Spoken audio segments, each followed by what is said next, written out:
Welcome, everybody. This is Steve Cady from Bowling Green State University, where I have the pleasure of teaching in our Master of Organization Development program. We have the Organization Development Practitioner launching one of its series on the journals and featuring the authors that it supports. One of the things, real quick, for someone out there, if you could turn your volume down, I'm still picking up some background noise on somebody, and so we want to watch that. So again, our feature is the Organization Development Practitioner, and John Vogelsang is our editor for the journal, and he's done a super job of bringing OD out to the world and through the journal. And John, why don't you say hello and welcome everybody, and a little bit about how you came up with this idea, and introduce Karen to us. Thank you. Thank you again, Steve, for this opportunity. I'm really excited about today, Karen. I'm looking forward to hearing what you're going to say, because for years I've been really curious about all the alternatives to gross domestic product as a way of measuring the health of an organization. And I came across the gross national happiness, the Bhutan measure, which is fun, and then the Gallup Healthways well-being.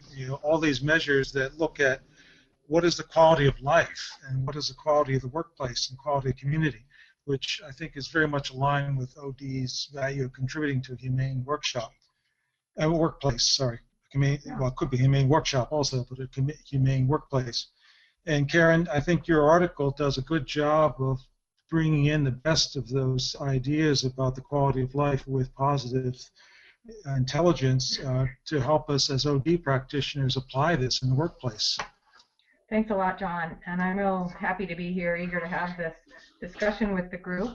And yeah, it is an interesting topic, one that interests me, so I'm eager to get started. Thank you.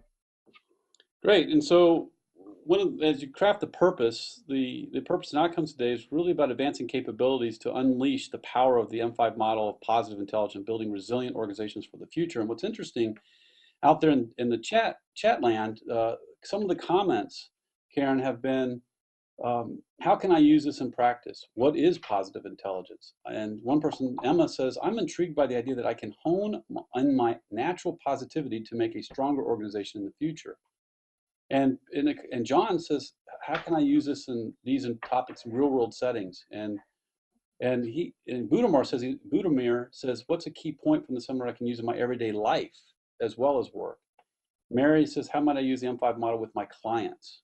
And Emma says, I'm interested in knowing what positive intelligence is. And Jeremy says, how can I use this topic to be a better leader, make a positive impact? And John says, what is positive intelligence? So there's a lot of curiosity and so forth about applying the model and those kinds of things. So we talked about what intrigued people, and those were some of the comments and the questions that they bring. So let's go to the slides. So John, if you can take her away and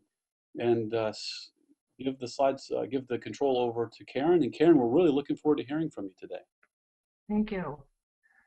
Those are all really good questions, and I'm really looking forward to answering pretty much all of those questions. And if for some reason I don't answer your question, there is some time at the end, or John will be monitoring the chat room as we go through. So make sure you put them out there, because this is obviously your time. I'm happy to be here. Can you see my slides? Hold on. All I gotta do is not just yet. You just need to click OK. Yes, share. Yep. There we go. Yep, I did see that. Right now. Great.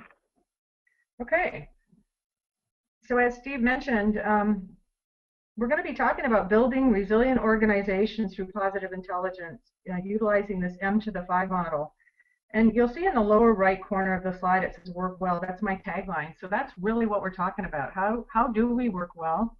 As we go through the slides, you're going to be able to determine whether this is fantasy or a competitive game changer. So the first question I want to answer that's out there is, what is positive intelligence? And the simplest way to say it, it's the percentage of time your mind is acting as your friend versus your enemy. So for an individual, or at an individual level, this is explained as sort of your brain's capacity to construct a view of your personal reality, of your life, in which success and happiness are possible. So it's kind of the mathematical equivalent of seeing the glass as half full, your capacity to do that.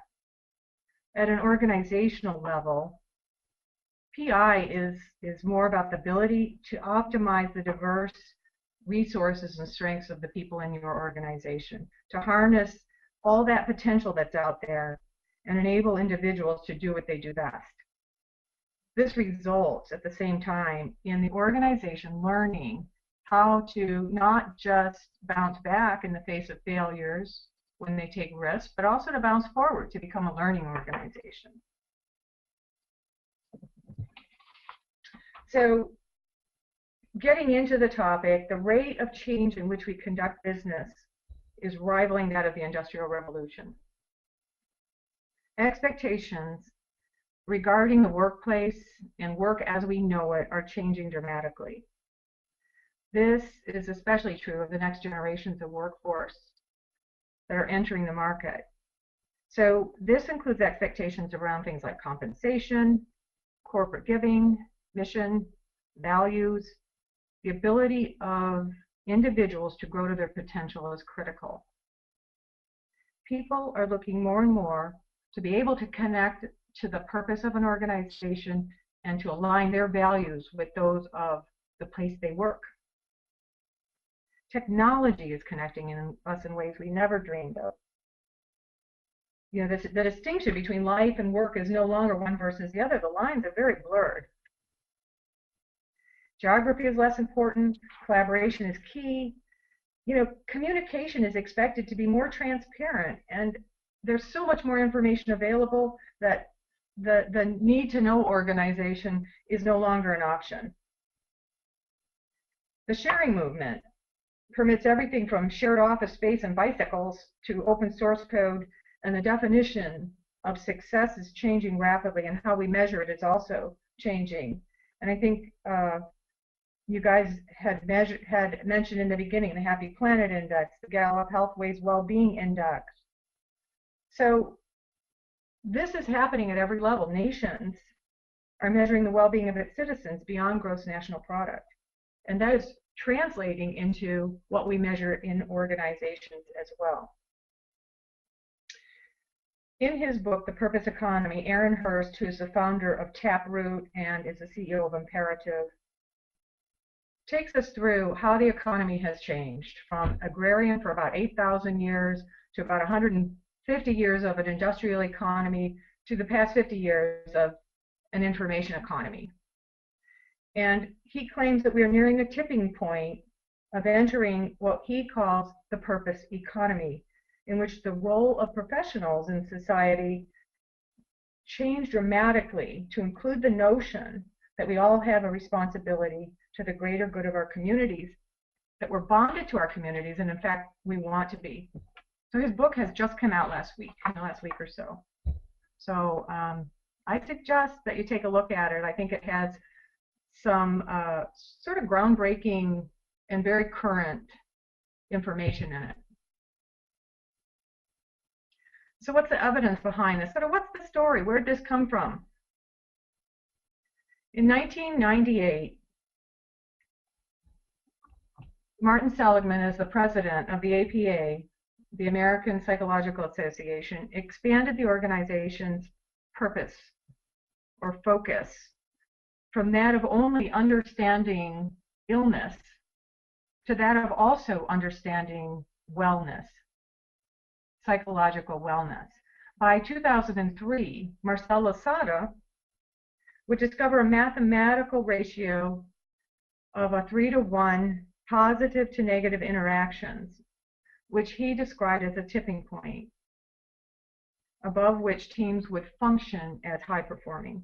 So then, collaborating with Losada, Barbara Fredrickson applied the mathematics to her broaden and build theory, which is about broadening our minds and our hearts and building our individual resources and building resilience. And she found that positivity consistently enables individuals and teams and marriages to flourish. The higher the ratio, the more resilient the relationships. And very importantly, she found that positivity can be learned. in the economics, in the science of economics, Richard Easterlin came up with the notion that more is not always better, and this sort of flips economics on its head, because it's always about utility, as we've learned. But the Easterlin paradox says more is not always better. In fact, that once individuals reach a certain basic fundamental need level, such as the Maslow hierarchy suggests, the more individuals would value other rewards, such as time with family. So other economic professionals sort of jumped on this, and the new economics is much more about challenging not just nations but organizations to measure things beyond gross national product, beyond profit, although that doesn't mean profit isn't important. I think that's an important point to make. And I'm going to talk a little bit more about one of those new economists, Nick Marks of the New Economic Foundation and Happiness Works, a little later in the presentation. So here's a poll question that John is going to throw out to you. How tuned in are you to the happiness or well-being movement? So this is really about two things, awareness and application. How aware of it are you, and how much do you use it or apply it to your life or to your business? 1 would be low, 5 would be high, and for those of you who are at the higher end, if you could mention in the chat room or describe in the chat room how you use happiness-related tools and resources in your organization or in your life or in your business.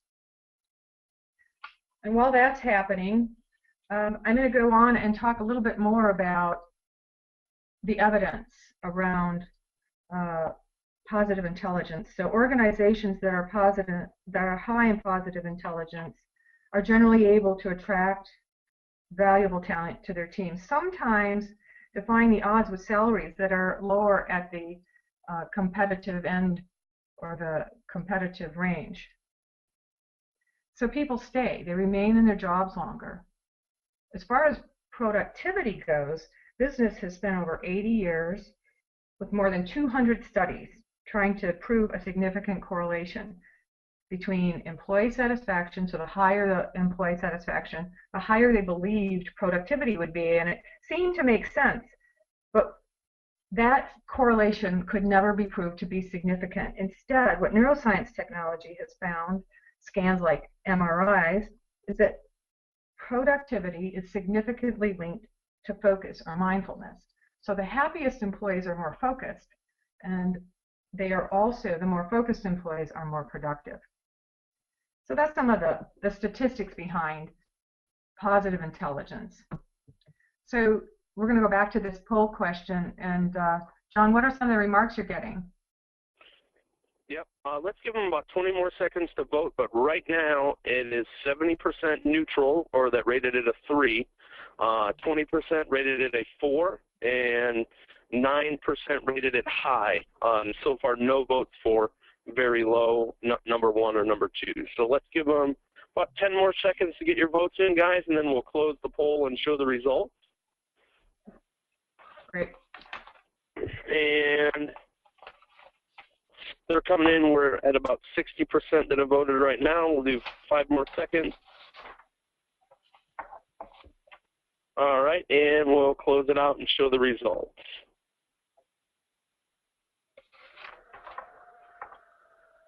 So there's our results. Karen, I don't know if you can see them or not. We have 7% rated at a 1, 50% of the respondents rated it a neutral or a 3, 36% rated it a 4, and 7% rated it a high. Very tuned in. Great. Any comments in the chat room about tools or resources? Emma said that as the president of her student organization, she ensures that a focus on positive or happy topics to motivate her members rather than utilize punishments for the things that they lack. Jeremy was talking about how communities affect business. He just thinks it's cool about how they all affect each other. Building a better business also builds a better community, as it gives people a good working environment, which leads to motivated workers. and that can translate to a happier community. Catherine says that's very interesting, and Jeremy says that he agrees with Emma, that positivity motivates better than negativity. Great, super. So that community piece we're going to talk about as we go forward. So there's sort of this me, we, and community concept that we're going to bring out with some of the examples that I'm going to be showing. So I'm going to move on and say, what does the positive intelligence look like and feel like? So in an organization, individuals are empowered to do what they do best. This is about people feeling valued for their strengths. So first of all, the organization has to understand their strengths and value their diversity and what each person brings to the party. So in an organization where positive intelligence is high, people have concrete discussions around things like culture, topics that are traditionally thought to be rather soft. So culture and strategy are both important in a high PI organization. These organizations also learn to bounce forward in the face of failures, and we're going to talk more about that. This is the M to the 5 model. So you'll see that resilience is central to positive intelligence, and it's the key to sustainability. The elements around the perimeter are the 5 M's, if you will, and they're all interconnected, and there is indeed some overlap in them, and we're going to talk a little bit about that as well. So I'd like everyone just to take a second here to think about organizations that have used a challenge or maybe an economic downturn, a change in the way things work, to reinvent themselves, to bounce forward, in fact. So think about maybe events in your own life that have caused you to reinvent yourself, or some of the organizations that maybe your clients, or maybe your own organization, or some experiences that you've had. So positive intelligence and bouncing forward. For me, one of the top organizations that comes to mind is IBM. IBM is a huge organization that had been focused primarily on hardware, products, and computers. And they changed in the downturn. They made a dramatic shift. They bounced forward and they reinvented themselves, and they are more of a consulting and services organization. An organization that you're probably not as aware of is the Buy Right Market.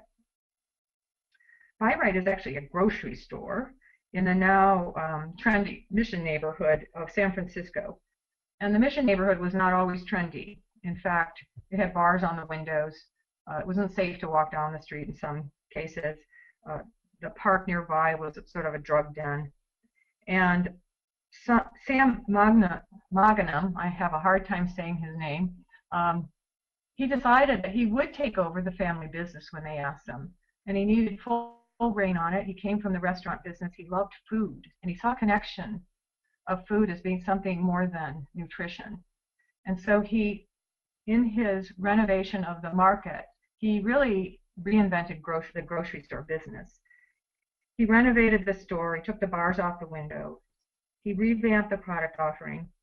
He took out products like cigarettes and malt liquor, much to the chagrin of some of the neighbors.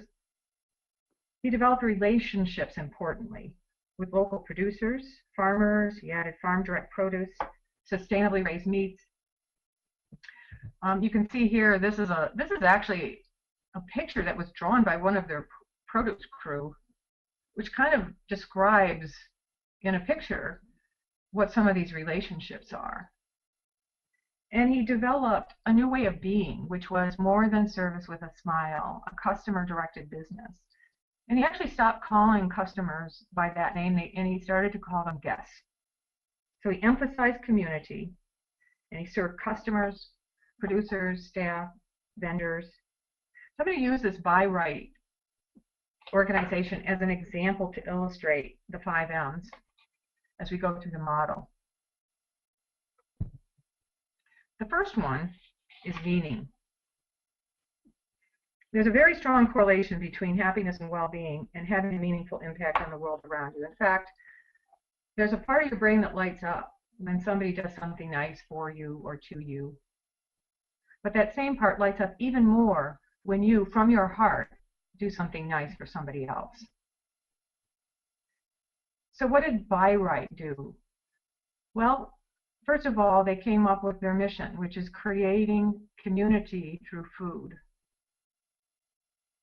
And that's pretty radical for a grocery store. And you can read the rest of that mission yourself. But they connected every single employee function to that mission and vision. They changed the dynamics of business, per se, and they empowered both the employees and the guests by building relationships and ownership through education, through field trips to the farmers for both the employees and the guests. They constructed listening posts, personalized recipes, etc. They also showcased the strengths of their employees. They listened. They let people tell their stories. They understood what people became interested in, were interested in. They leveraged that and developed and grew those interests into jobs. So I put on the screen there a strength-based survey. And I like this survey, so I thought I'd offer it out to you. It's on the Authentic Happiness site, which is Martin Seligman's site at the University of Pennsylvania, who I mentioned before.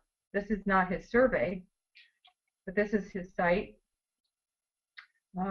Excuse me, it is free. You would have to register for the site, but if you're willing to do that, it'll tell you they're based on 24 character strengths what your top 5 are. So the next M is motivation. And while a vast majority of folks in organizations believe in the power of motivation towards the success of their organizations, very few do a very good job of it. So this is really about employees feeling valued, being listened to, and recognized for their achievements and contributions. That in itself is a huge motivator. So Buy Right motivates their staff through development and growth opportunities. They feel valued when they're asked to meet the producers, as do the guests. They feel like they're empowered to make a difference in the guest experience, and the guests feel empowered to change the way they do business because they feel heard. So by providing people with all the knowledge and skill and creative license to meet each other's needs, there's this big trust that is developed in improving the business. And so they're invested in the store's success. And when you're invested, you're motivated to see it succeed. So I just want you to, inside your head, ask yourself if you or your clients have employee listening posts. What are those listening posts? What do they look like? How often are they used? And are they actually leveraged? Do we actually do anything with them?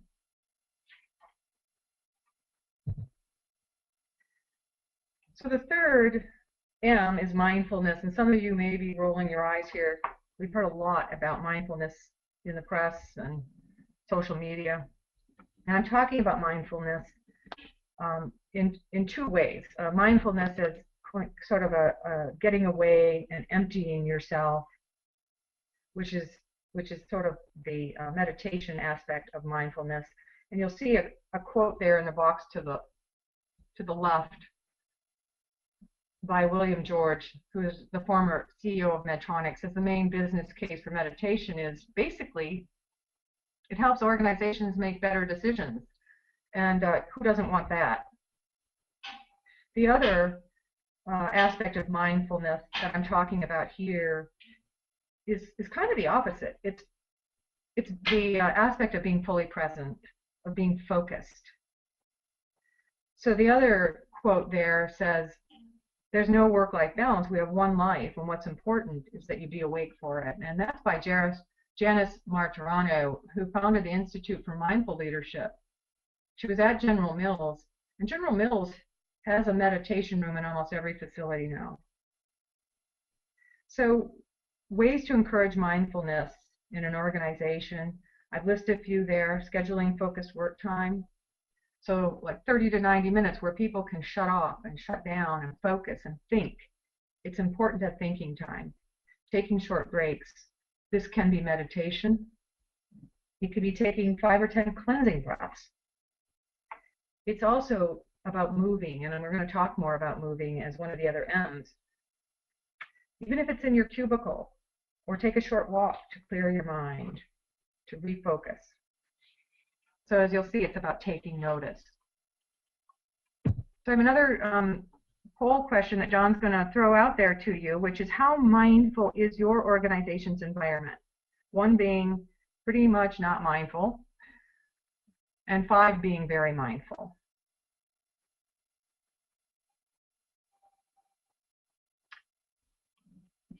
So you got that, John? Yep, it's out there now. Okay, thank you. Yep. I'm going to come back to that, and I'm going to move right now while you guys are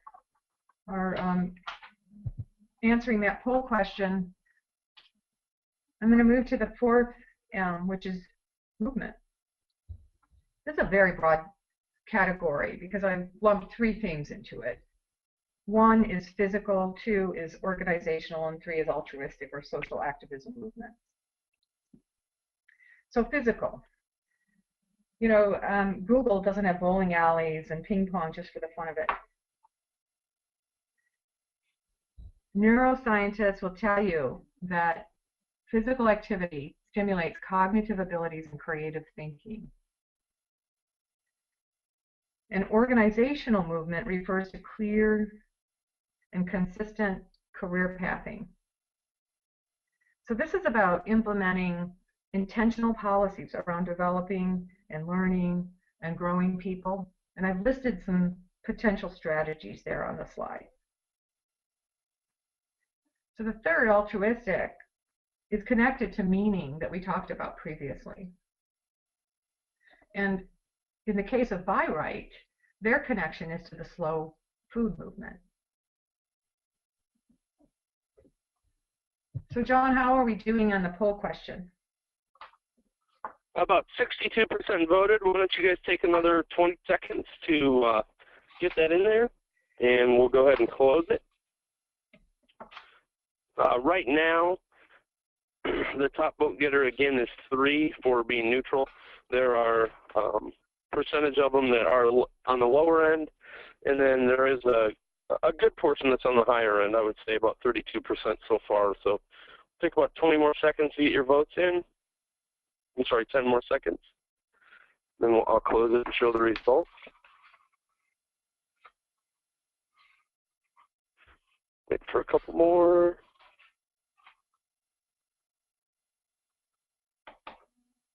Okay. And there's the results, Karen. I don't know if you can see them or not, but we have 15% ranked at a 2, 54% said 3, 23% said 4, and 8% said very high or very mindful. Okay, so there's a wide range there. And while we're pausing, we have a couple comments that have come up in the chat room, and several of these came in the beginning around positive intelligence. Budimir said that happiness plays a major factor in the relationship between productivity. Studies have shown that the relationship of genuine feedback received from employees and their employers and companies result in a more trusting, relaxed environment for workers. You mentioned the Life Good clothing brand and said that studies have done showing that the CEOs will discuss business matters with entry-level positions, and they have some of the best resulting company relations. And Al said that Starbucks and Whole Foods were both able to bounce forward. Starbucks when Schultz refocused on core values and core business, and Whole Foods was able to do it after a devastating fire or flood in their early history. Jeremy Cross also mentioned Chipotle, and he said that building community through food reminded him of Chipotle's Burritos for a Cause event. So I think that when you were talking about the store. And then I'm going to bring the slide back up because Elaine said she couldn't see the slide. So I'll go and hide the results. Karen, thanks for the pause. And you want to go ahead? Well, thanks for all those comments, guys. Those are all really good and I think really helpful for everyone to hear what everyone's experience is in these areas. I'm going to move on to the 5th M, which is mentoring. And those of you in OD probably have something very specific in mind when you hear the word mentoring, very structured program and what it means and a definition. And honestly, I'm using this rather broadly as kind of developing a coaching culture that is based on the purpose and vision of the organization. So this is about aligning, this is an opportunity to align all levels of the organization around purpose and vision. And you'll see there that the Buy Right actually mission is listed there, creating community through food. So their organization consistently mentored employees and guests and community. And you'll see there on the right 18 reasons. And 18 reasons is a vibrant neighborhood center for art and food that Buy Right runs. So this is really about knowing when and how to coach. And let's face it, the annual and semi-annual performance appraisals are under fire. You know, people are really rethinking them. And rather, organizations are heading toward coaching to enable employees to make better decisions and doing it every day as a part of the way they do business. So this has a lot to do with becoming a learning organization, an organization that teaches people how you're making your decisions, teaches them about the business. And it's how do you, again, leverage people's strengths. So I have another little box there that says try this. So I'm going to challenge you to intentionally observe your Losada ratio. Remember, that's your positive to negative interactions. And you can do this in your life, in your relationships, or in your organization. So high would be 5 or 6 positives to 1 negative. You know, medium is basically around 2 to 1. And low is 1 positive for every 3 negatives. So you really probably want to reconsider your environment in that case. So how is it implemented? For those of you who are OD practitioners, this model you know, looks pretty familiar. It's similar to other OD models: assess, align, account, activate, and account for. And what I'm suggesting here is that you use positive intelligence as sort of a lens or an overlay through which you actually implement these steps. And in the assess category, I wanted to provide you with a tool that I like, this happiness at work survey. I've alluded to it a couple times. Again, this is Nick Marks's tool. He founded the NEF organization, the New Economic Foundation, and developed the Happy Planet Index. And then he used that same approach and applied it to an individual/organizational tool. So you can go out and you can take this as an individual at no charge. You can have up to 5 people within an organization take it, and it will roll up the data to see how that department or whatever whoever those 5 people represent roll up into. So when I used it in the assess category or step here, I also included interviews, touch point mapping, and some other data from some other surveys. It was very effective. I also like it. It's a little bit different than engagement surveys that are not as organizational focused. They are more individual focused, and the roll-up is what gives you the organizational focus, the roll-up of the reports. It uses a dynamic model of what people bring to work, the management of work, the resources of work, and then the experience of work. So I offer that out to you. That brings us to the end of our slides. And I want to open it up to questions and answers if you have any. I also wanted to provide you with contact information in case you have some information. A lot of these topics could be, you know, a webinar within themselves. So you could have some additional needs. I'm happy to help you with any of them. I love talking about this. Just a little quick note on how positive intelligence is being used out there. There's another webinar by Vital Smarts, which is creating a joyful workplace, that's coming up. If you're interested in that, I can send you a link. So it is being used and it is being applied. The consulting firm McKinsey, the big consulting firm, uses these concepts in their lean management. So they have an article that's out there on lean management. It outlines some of the same things that we just talked about. So feel free to access that. If you have trouble finding it, I'm happy to help with that. So I guess my parting words would be work well. So if you have any questions, happy to answer them. Karen, there was a question in the chat room. If you could review the 5 elements one more time, the 5 M's. Sure. The 5 M's are meaning, motivation, mindfulness, movement, and mentoring.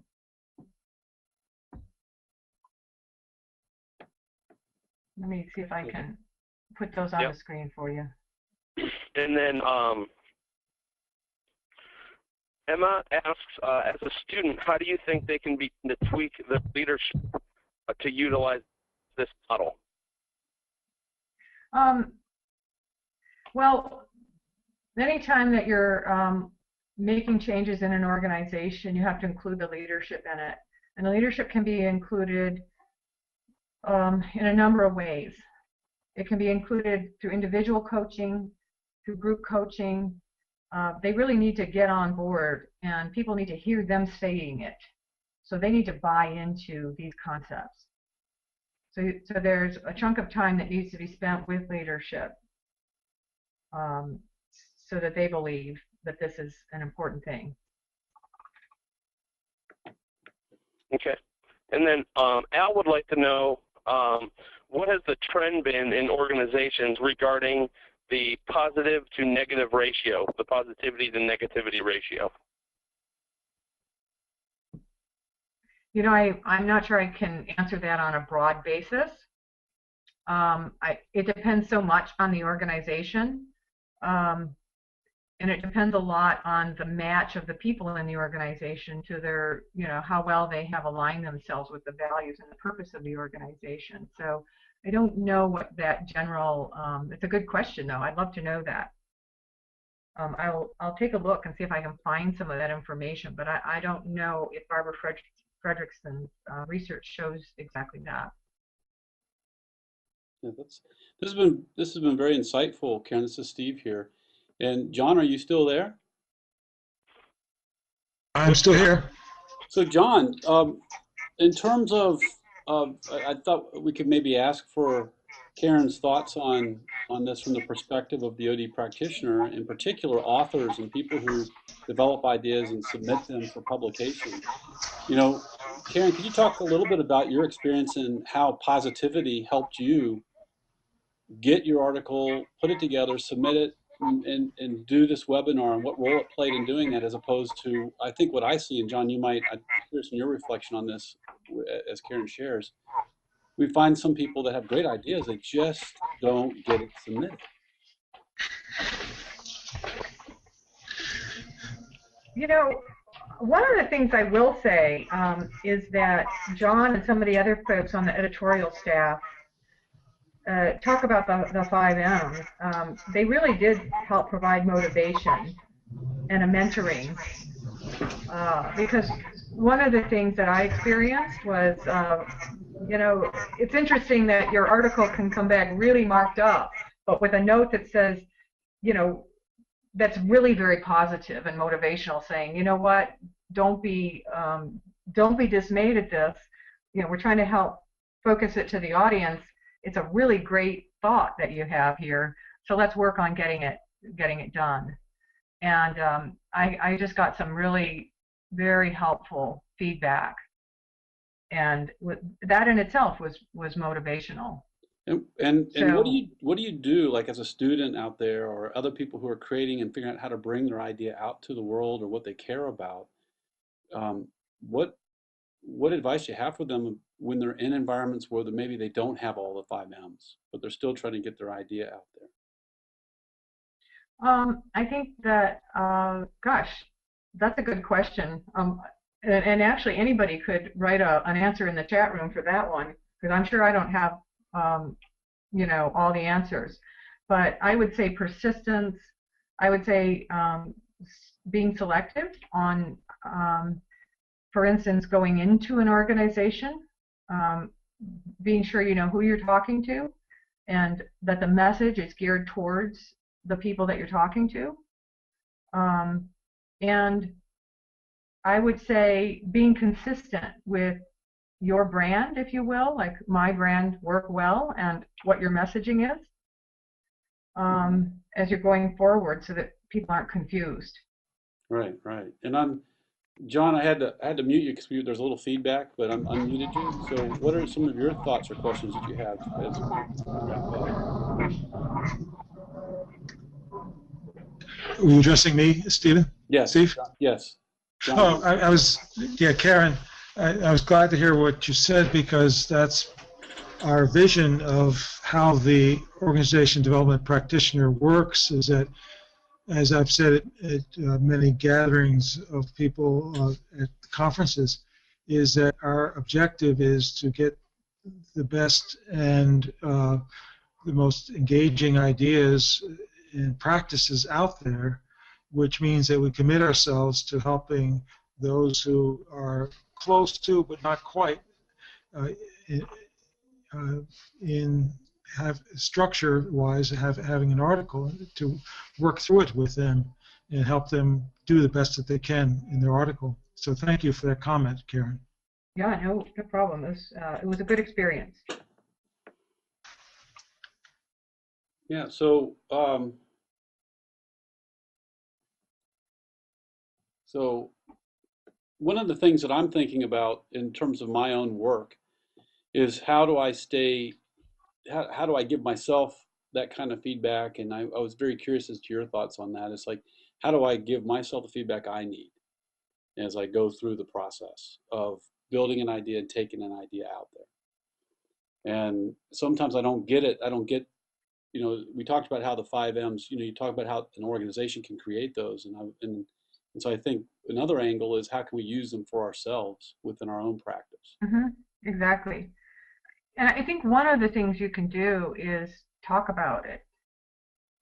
And what I mean by that is when I have an idea, it helps me to talk to other professionals and to talk through it, which is similar to what I just said about the article.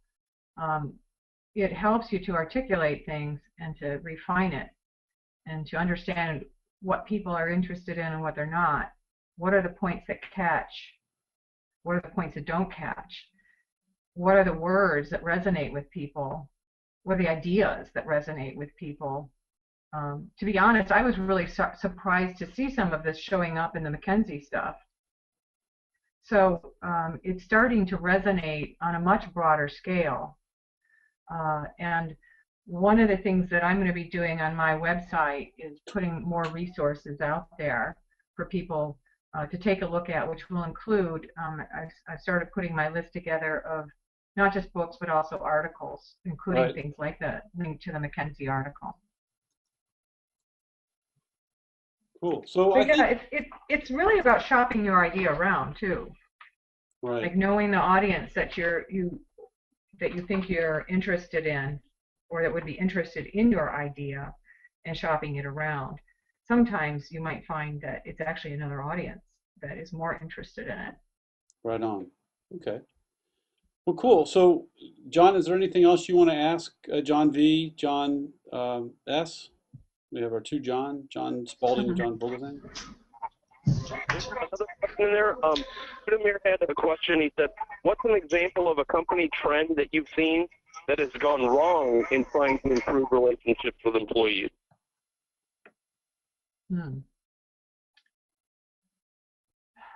Well, I would say the most common trend that I've seen is where organizations put assessment tools out there and do nothing with them. It actually is worse for the organization. Like, let's just say somebody fielded this happiness at work survey tool. They got all the results. Let's just say they even published some of them. People get their individual results immediately on that survey, but you have to publish the rolled up results. And then people get excited that something's going to change, and they see very quickly the clarity in how they're feeling and whether it's reflected in the rest of the organization. And they know, people know what needs to be done when they see it. And then if nothing happens, it actually is demoralizing and demotivating. So I would say that assessments sort of gone wrong, meaning nothing comes of them, are probably a very common mistake that organizations will make. I don't know if that exactly Karen, it. Karen, I have a question for you, as John Vogelsang. Is that in your description and plus in your article, I don't see any mention of organization design. In the work that you did it bring about some change in how the organization was structured in order to support the 5 M's that you talked about?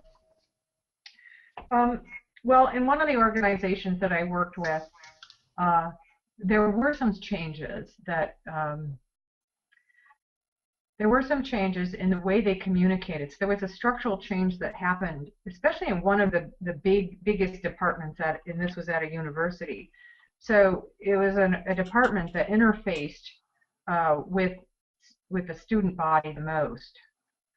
And what they started to do was bring groups, like small groups of employees, together more frequently and to listen to them and to actually ask for their input on changes and on structure and process that was or wasn't working well. Some of the surveys that they had already fielded made it very clear where some of the breakdowns were in their processes. And so we also brought together, and we also did some process mapping, actually it was user touch point mapping, which helped them to refocus some of their energy and to bring together appropriate cross-functional teams. So it's not always a structure that is permanent. Sometimes there are structures that come together cross-functionally for a specific purpose, and sometimes, you know, like the departmental teams that develop become a more a part of the organization and the new structure and way they do things. Gotcha. That's cool. Thank you for that. Go ahead, John. Go ahead, John. I think somebody was going to say something. I'll just say we have just a couple minutes, maybe 3-4 minutes before we wrap up, and we do have time if you're open to it, Karen. If somebody wants to come in live and ask you for some help with a particular client that they're working with or a situation that they're working in, if someone raises their hand, I can bring you in. You just have to have a microphone and speaker or have called in a quiet room. But we're open to that. If not, we can. You know, I'll leave it up to John to ask some final questions, and then we'll wrap up. Sure, I'm open to if there's somebody who has a question, that'd be great. Okay. Stephen put in there, which do you think is most important of the 5 M's?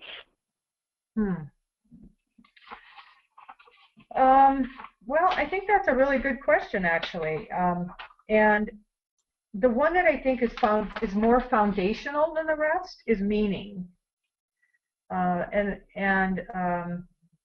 the reason I say that is because the foundation of meaning is actually the vision and mission of the organization. So it is the opportunity of the employee to connect with that, and it really drives the actual function of each job. So I would say that meaning goes the furthest also into creating a more, an environment focused more on well-being and working well. And some of the other things sort of fall out of meaning as well.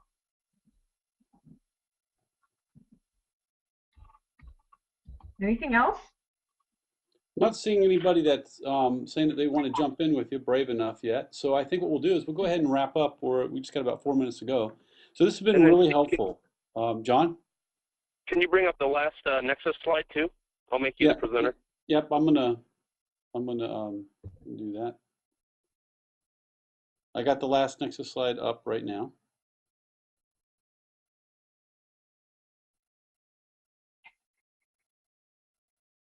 And so again, Karen, thank you very much. This is a very important topic to me. It's very near and dear to my heart. I have found that that the power of positive intelligence, positive psychology, and all the different work that Seligman and others have done, it's so important to what I think is our future, particularly as you described at the beginning, and where organizations are going and how close we are to that tipping point out of this manufacturing economy mindset and so forth. So with that, for everybody out there, what's a key word or phrase that captures how you are? What your takeaway as you're leaving? A key point that you're going to use in your practice? Something that captures your takeaway. If you could put that out in chat land. And while you're doing that, I just want to say a couple things that are coming up. We've got another webinar with ODP. And that's on collaboration, change the interaction, change the results, 4 keys that change everything with Judith Katz and Fred Miller.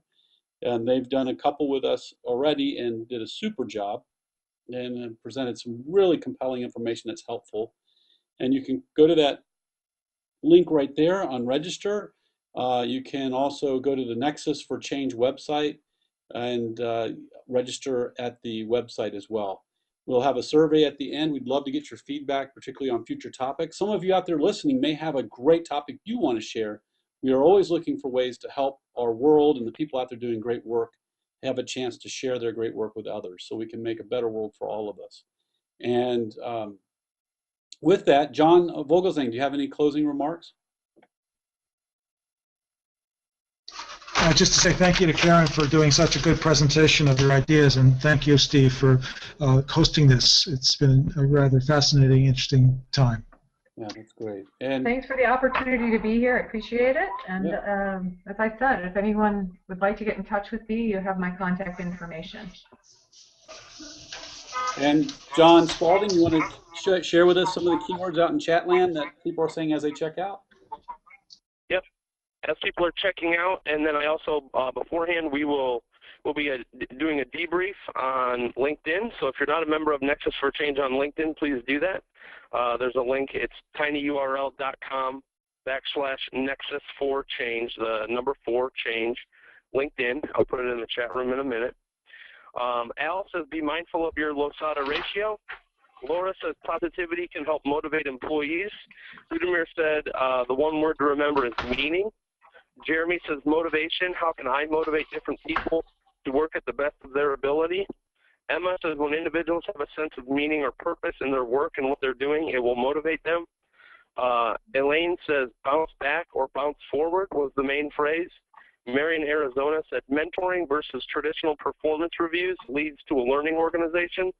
John C. said mentoring, and Ty said, thank you so much for speaking to us. And that's a great way to end today. So again, thank you, Karen. Thank you, John Vogelsang, for leading the charge and bringing ODP out to the world. And for all of you out there, if you're interested in publishing, you have a great idea, something you want to get out, just remember, there's webinars. There's also the practitioner where you can submit articles. Just go to ODP. You can see the submission. Believe me, if you have an idea you care about and you're doing good work in the world that you feel makes a difference, it's worth sharing with others. So the ODP is a great place to share that great work that you're doing. So with that, we're done for today, and have a great rest of the day. Thanks, everybody. Steve? Yeah. This